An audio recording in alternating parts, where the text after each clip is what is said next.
নির্বাচনে ২৯৯টি আসনের মধ্যে ৯টি আসনে দেখা যাবে না ধানের শীষ প্রতীক। রাজনৈতিক সমঝোতা ও আইনি জটিলতায় এসব আসনে নেই বিএনপির দলীয় প্রতীক।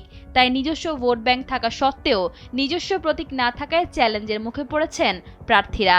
আর এই সুযোগটাই কাজে লাগাতে চাইছেন দলের বিদ্রোহীরা, যারা বহিষ্কৃত হয়েও মাঠ ছাড়েননি।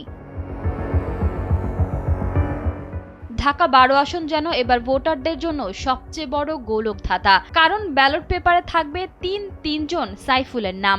বিএনপির হয়ে নির্বাচনী মাঠে আছেন বিপ্লবী ওয়ার্কার্স পার্টির সাইফুল হক। অন্যদিকে বিএনপি থেকে বহিষ্কৃত হয়ে স্বতন্ত্র প্রার্থী হয়ে লড়ছেন সাইফুল আলম নীরব। একই সঙ্গে দুই সাইফুলের কাড়াকাড়ির মাঝখানে আছেন জামায়াতের সাইফুল আলম খান মিলন। ব্রাহ্মণবাড়িয়া ২ আসনের জোটের প্রার্থী জুনায়েদ আল হাবিব লড়ছেন খেজুরগাছ প্রতীক নিয়ে। কিন্তু সেখানে স্বতন্ত্র প্রার্থী হিসেবে বাধা হয়ে দাঁড়িয়েছেন ব্যারিস্টার রুমিন ফারহানা।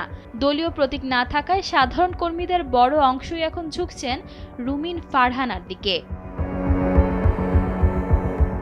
সিলেট ৫-এ বিএনপির ওবায়দুল্লাহ ফারুক লড়ছেন খেজুরগাছ প্রতীকে। সেখানে বিএনপির বিদ্রোহী প্রার্থী মামুনুল রশিদ তার জন্য বড় দুশ্চিন্তার কারণ হয়ে দাঁড়িয়েছে। নিজস্ব প্রতীক না থাকায় এই আসনেও ঘরোয়া লড়াই এখন চরমে।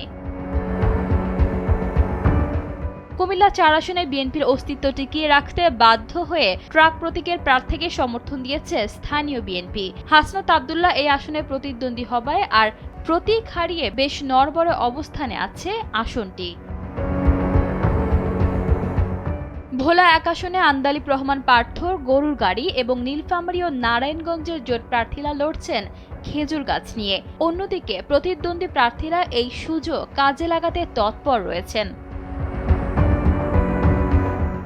ব্রাহ্মণবাড়িয়া ৬ আসনে জোনায়েদ সাকি মাথাল প্রতীকে লড়াই করছেন ধানের শীষ ছাড়াই। অন্যদিকে কুমিল্লা ১০ আসনে আদালতের আদেশে ধানের শীষ প্রতীক পেয়েছেন বিদ্রোহী মোবাশ্বের আলম ভূঁইয়া। ঈশিতা আক্তার, সময়ের আলো।